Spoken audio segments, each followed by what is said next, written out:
নমস্কাৰ। যোৱা ফেব্ৰুৱাৰীৰ 15 তাৰিখে আমাৰ দদৌ আমাৰ মাজৰ পৰা বিদায় লৈছিল। তাৰে স্মৃতিচাৰণ সভা যোৱাকালি অৰ্থাৎ 5 মাৰ্চত পতা হ'ল আৰু 14 ফেব্ৰুৱাৰীত আছিল দহা। দুইটা দিনৰে কেইটামান মুহূৰ্ত এই ভিডিঅ'টোৰ দ্বাৰা সাঁচি ৰাখিবলৈ যত্ন কৰিছোঁ। লগতে স্মৃতিৰ পাপৰি নামৰ এই কিতাপখন দদৌৰ স্মৃতিৰ হিচাপে ওলোৱা হ'ল। তেতিয়াহ'লে পলম নকৰি ভিডিঅ'টো আৰম্ভ কৰোঁ।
আমি বিশেষ কাৰ্যসূচী শুভাৰম্ভ কৰিবৰ কাৰণে গৈ আছোঁ।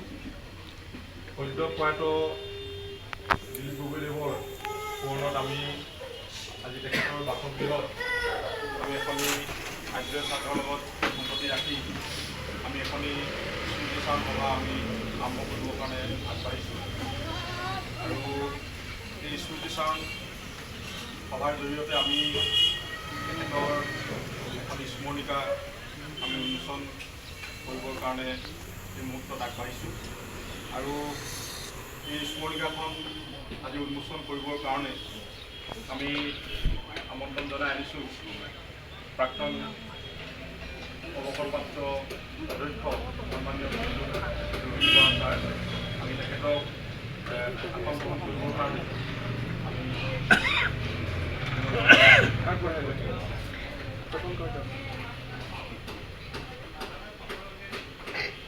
ইয়াৰ পিছতেই আমি আসন গ্ৰহণ কৰিবৰ কাৰণে আমাৰ সোণাৰী পৌৰসভাৰ আমাৰ সভাপতি সন্মানীয় শ্ৰীযুত চন্দ্ৰ নেওগ ডাঙৰীয়া আছে, মই তেখেতকো আসন গ্ৰহণ কৰিবৰ কাৰণে আমি জনাইছোঁ। আমাৰ স্মৰণিকাখনৰ সভাপতি সন্মানীয় শ্ৰীযুত মণি গগৈ ছাৰ আমাৰ মাজত আছে, মই তেখেতকো আসন গ্ৰহণ কৰিবৰ কাৰণে আমি জনাইছোঁ।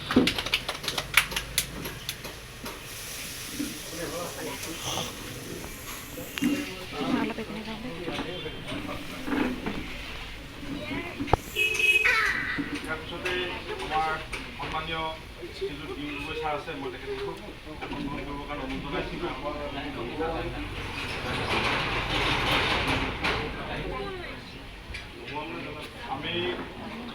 উন্মোচক সন্মানীয় ৰোহিণী বৰা ছাৰক গোলাপ গামোচাৰে আদৰণি জনাবৰ কাৰণে মই সদ্য প্ৰয়াত দিলীপ গগৈৰ পুত্ৰ শ্যামন্ত গগৈ ডাঙৰীয়াক অনুৰোধ জনাইছোঁ।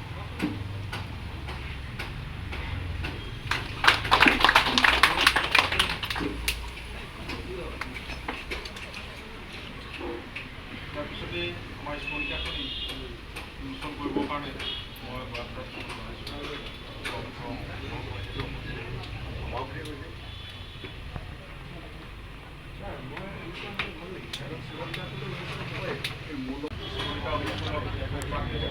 আমি তেখেতৰ আত্মাৰ সন্তুষ্টিৰ অৰ্থে আমি 1 মিনিট মৌনপাঠ কৰিবৰ কাৰণে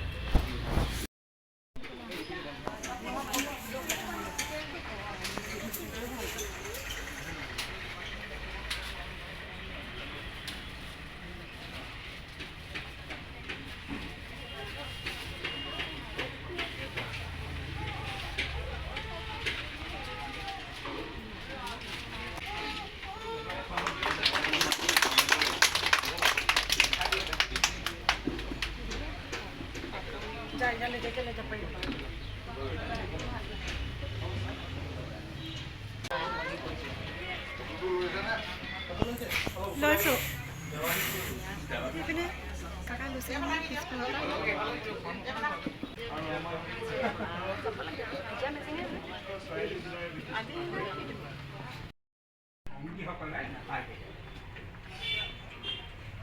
একেলগে কাম কৰা সামাজিক বা ৰাজনৈতিক ক্ষেত্ৰত বা যি ক্ষেত্ৰতে দিলীপ গগৈৰ লগত আলোচনা নকৰাকৈ কিন্তু কোনো এটা কাম হয়। সেইকাৰণে 91 চনৰ পৰা 16 চনলৈ যেতিয়া তেখেত বিধায়ক হিচাপে নিৰ্বাচিত হ'ল তাৰ কিন্তু সৰহসংখ্যক অৱদান কিন্তু আমাৰ দিলীপ গগৈ ডাঙৰীয়াই আছে।